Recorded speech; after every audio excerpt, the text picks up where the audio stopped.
My name is Father Albert. I'm from a traditional Dominican community in Belgium, the Dominicans of the Holy Rosary. And I'm here at the Fatima Center to answer some of your questions. What is a Catholic's duty when witnessing sin? Say, for example, if a friend were to curse or take the Lord's name in vain in our presence, are we to admonish them or remain silent? What about for more grievous sins that we see someone committing in their whole way of life? Should we say something to correct them? Or, since we are not their judge, should we remain silent?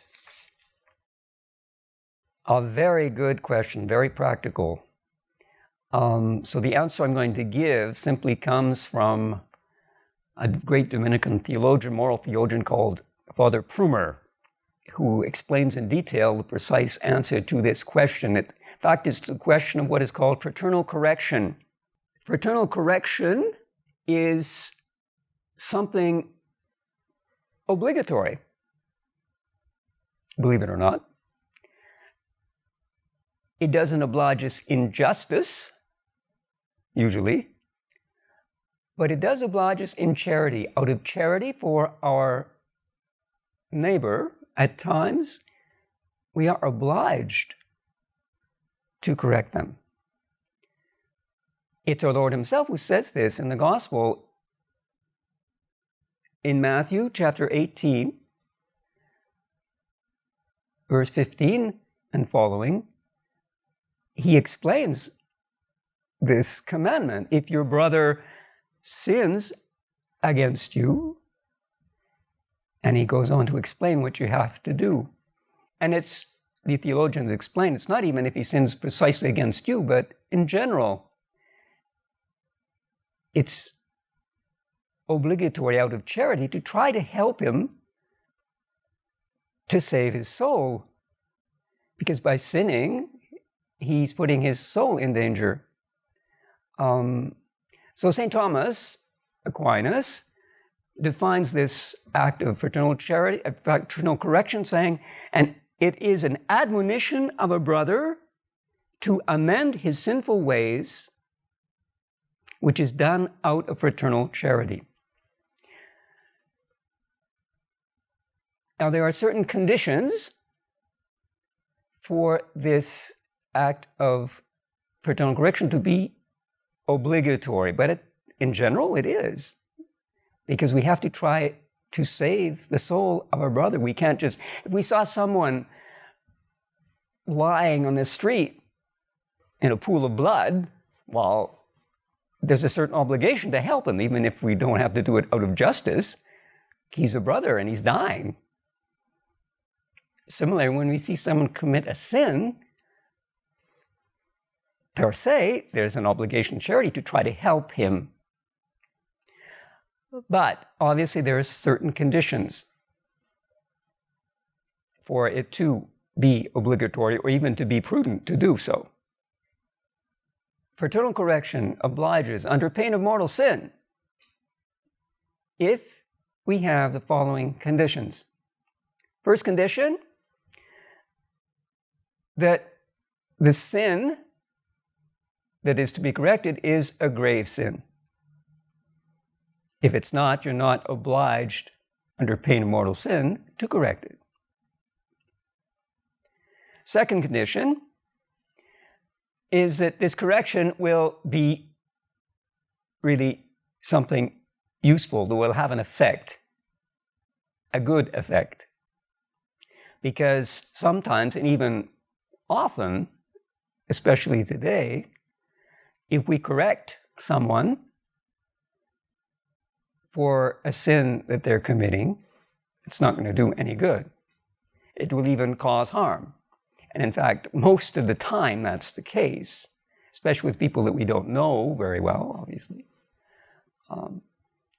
So that's important to realize. Remember, in general, we're not obliged to correct everybody who's sinning. It's just common sense. The correction that we do has to be something that's going to actually have some effect, a good effect. Third condition is that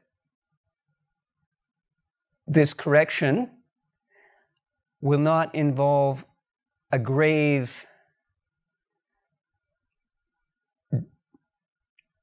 inconvenience, is the word they use in Latin, inconvenience, or incommodu, for the person who does the correction. You know, if you're going to lose your job, for example, or you become an object of ridicule or hatred of someone, then you aren't obliged, obviously, to make this correction.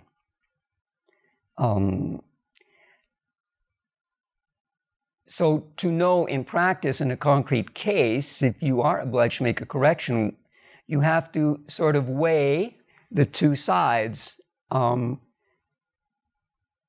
The damage for yourself that you risk to incur by making this correction, and the danger in which the soul finds itself who's committing the sin, as well as the likeliness that this will actually have some effect.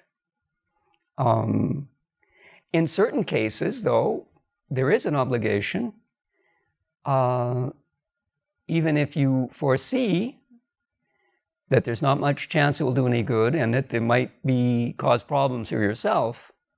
For example, if someone is in danger of death, there's this grave obligation to try to remind them that they have to receive the sacraments. You know, if they're Catholic, obviously. Even if you foresee that this will cause yourself perhaps some inconvenience or even harm, because of the proportion, it's a matter of his eternal salvation.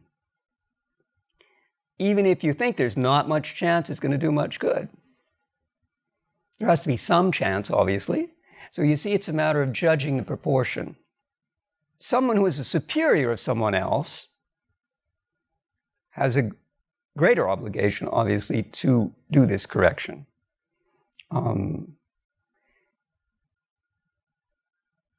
Or a parent for a child, because there's a certain amount of justice involved even in that case. So if these three conditions are met, there is this obligation. We have to remember that. That's the principle, because of this danger of the soul of our neighbor that we have to think about. But, in fact, these three conditions are rarely met in practice in our daily lives. So we don't have to think that we have to go around correcting everybody who's sinning, because obviously that's not possible, especially in the present world. But obviously this correction has to be done with prudence, judging all these conditions, they said. Firstly, that it actually be effective, that the way you correct someone produce a good effect. You have to just not say it any way at all. You have to think about how to correct someone in such a way that it will actually help them, because that's the point. It's an act of charity. You're trying to help them save their soul, so you don't just yell at someone and tell them you're a terrible sinner and you should change. If that's not going to happen, usually that's not the way to do it. Sometimes it can be. Prudence also with regard, obviously, to yourself. As I say, judging this proportion between your obligation to say something, the harm that it might cause to yourself or even to your family or the society, if you're your community, and the harm involved to the person himself who's sinning and the likelihood that your correction will actually bear fruit. So we have to use prudence in this correction, but we have to remember, per se, in itself, it is obligatory. We have to, because we are obliged to love our neighbor. And so to help him avoid evil, or to help to rescue him from evil.